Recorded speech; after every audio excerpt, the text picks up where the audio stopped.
नमस्कार, न्यूज़ अड्डा विद सुमन में आप सभी का स्वागत है। एक बार फिर से आप सबों का स्वागत इसलिए मैं कर रहा हूं बॉस, क्योंकि फिर एक अच्छी खबर है और अच्छी खबर दिल्ली को लेकर है। और देश की राजधानी की खबरें हमारी तमाम जनता या दर्शक ज़रूर जानना चाहती है, वो देश में हो चाहे विदेश में हो चाहे कि संसार के किसी भी हिस्से में हो। दिल्ली से जुड़ी हुई खबर ज़रूर उनको चाहिए। मुझे हाँ, साफ़ सफाई से लेकर आधिकारिक साफ़ सफाई, एलजी से लेकर राजनीतिक मसले तक लेकर। तो आज मैं खबर कौन सी लेकर आया हूं मैं आपको बता दूं।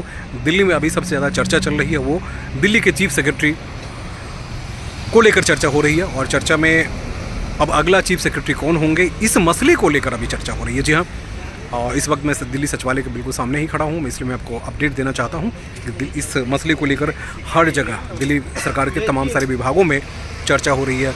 कुछ लोग खुश हो रहे हैं, कुछ लोग खुश ऐसे लोग हो रहे हैं जो आप समझ ही रहे हैं, तकरीबन 2 साल 2.5 साल में उन्होंने ऐसे धोया है दिल्ली सरकार के भ्रष्टतम अधिकारियों को, ऐसे धोया है कि पूछिए मत। तमाम सारे ऑफिसर सस्पेंड हुए, तमाम सारे ईमानदार ऑफिसर जो हैं उनको प्रमोशंस मिले हैं, वैसे ऑफिसर उनको प्रमोशन मिले हैं जो सालों साल 10-10 साल से एक ही विभाग में अटके पड़े थे, चाहे एजुकेशन में हो चाहे किसी न किसी डिपार्टमेंट में पड़े हो। उनको पहली बार मौका मिला, उनकी टीम के साथ बहुत बेहतर तरीके से काम करने का मौका मिला और वाकई में उनको फ़ायदा भी मिला। अभी प्रमोशन को लेकर, दास कैडर के प्रमोशन को लेकर आप जान ही रहे हैं कि नीरज कुमार और उनकी टीम ने वाकई में, और एलजी साहब की भी तारीफ़ करिए, क्योंकि ये टीम मिलकर दिल्ली को बेहतर या दिल्ली के सामाजिक व्यवस्था पे बहुत कुछ बदलाव करने की कोशिश की। लेकिन जब तक राजनीतिक पहल होते होते काफ़ी लंबा वक्त लग गया और उसके बाद भ्रष्टाचार के तमाम सारे मसले आ गए। जी हाँ, अब आपके जहन में होगा कि दिल्ली का अगला सीएस कौन होगा, क्योंकि 31 अगस्त को जैसे ये कार्यकाल इनका समाप्त होता है उसके बाद कौन होगा। तो अभी जो नाम चल रहा है उस नाम में मैं चर्चा कर देता हूँ। पुनीत कुमार गोयल जो अभी गोवा के चीफ सेक्रेटरी हैं, उनकी दावेदारी सबसे ज़्यादा, पहले पिछली बार भी उनकी ही दावेदारी ज़्यादा कही जा रही थी, उनकी दावेदारी है। उसके अलावा उनसे सीनियर जो हैं वो धर्मेंद्र कुमार हैं। धर्मेंद्र कुमार एनडीएमसी में रह चुके हैं और एक अच्छे लंबे तजुर्बे वाले जो ऑफिसर हैं। लेकिन उनके कार्यकाल में अगर वो बनते भी हैं तो, क्योंकि अभी अरुणाचल प्रदेश के वो सीएस हैं। और मैं आपको बता दूं कि नरेश कुमार भी अरुणाचल प्रदेश में ही सीएस थे और वहीं से इनको पिक किया गया था। तो उनकी दावेदारी भी कभी बड़ी स्ट्रॉन्ग मानी जा रही है। और ख़ासकर एमएचए सूत्रों के मुताबिक मान के चलें या कुछ खबरिया चैनल के हिसाब से मान के चलें तो इस तरह की चीज़ें जानकारी मिल रही है कि वाकई में धर्मेंद्र कुमार को ये जिम्मेदारी मिल रही है।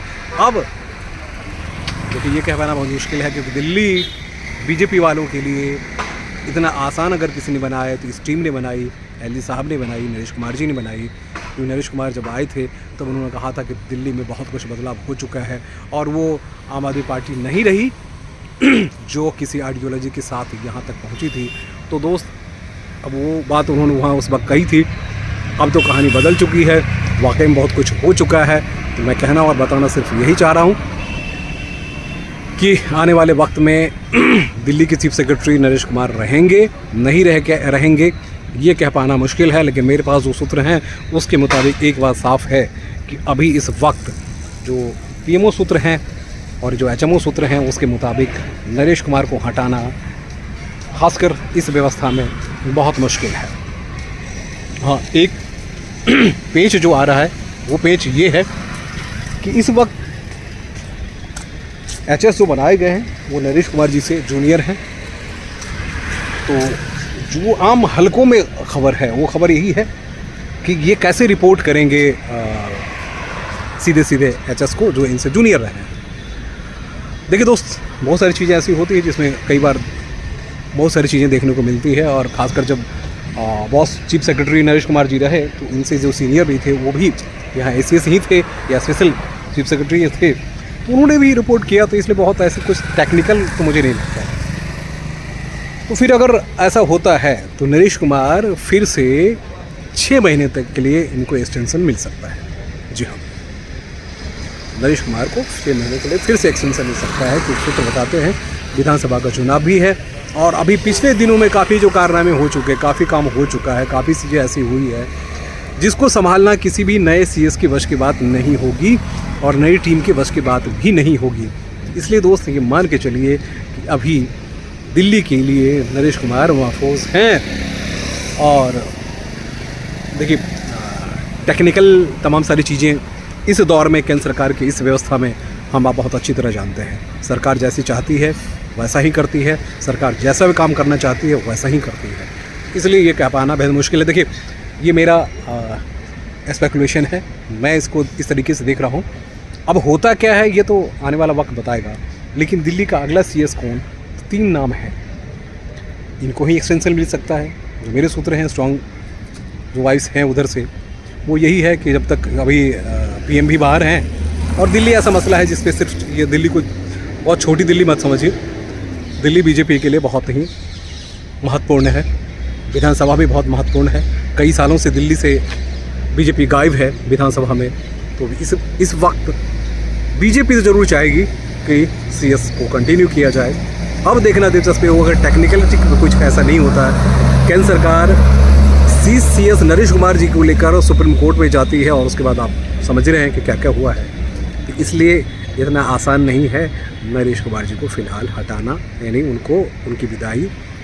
अभी टीम ऐसे ही कंटिन्यू काम करेगी जैसा मुझे और मेरे पास इन्फॉर्मेशन है। नमस्कार। देखिए सरकारी सूत्रों का, क्योंकि अभी हम MHA को देख रहे हैं, MHA में बहुत सारे जो रिपोर्ट्स है, बहुत सारी खबरें जो है वो आ रही हैं। NDMC में भी बदलाव होने हैं, NDMC में भी अधिकारी लगे हुए हैं कि जितनी जल्दी हो सके जो बाहर सीनियर ऑफिसर बैठे हुए हैं वो भी यहाँ आएँ और जल्दी आ जाए। तो ये सब तमाम सारी चीज़ें ऐसी रहेगी जिसको लेकर हम आपको बहुत सारी खबरें अब लगातार देता रहूँगा, इसलिए परेशान मत होइए। सिर्फ लाइक करिएगा, शेयर करिएगा। अगर लाइक शेयर करते रहिएगा तभी हम इन्फॉर्मेशन देंगे ना। नमस्कार।